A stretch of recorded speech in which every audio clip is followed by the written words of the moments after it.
أهلا وسهلا. حلقة أخرى من مجرد فكرة. الخبز اللي هو كاين في كل بلاصة وفي كل سن وفي أي حضارة وفي أي دولة وفي أي قبيلة وفي أي جبل وفي أي سهل بريء.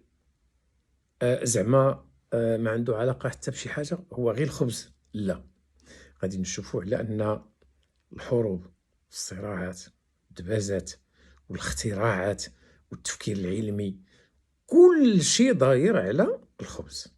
فسواء بغينا نديو النفط ديال الاخرين ولا المواد النادره ولا الذهب ولا ما عرفتش شنو، وفي نهايه المطاف باش تولي عندنا الامكانيات باش يولي عندنا باش نبنيو ونصاوبو وكذا المعامل والطرق باش نزدهر اقتصادنا، باش نوفروا الخبز للجميع. ولكن اجي الخبز في هذا الباب، النقابات فاش كتدافع علاش؟ الفياق بكري وجريه ما تجري الاب والام والولاد ونقري وخص توصلوا وخص تستقلوا علاش؟ باش كلها يصور طرف الخبز، وما في هذا سيصور طرف الخبز مزيان. هذا معناه حنا ان الخبز حتى هو فيه وفيه.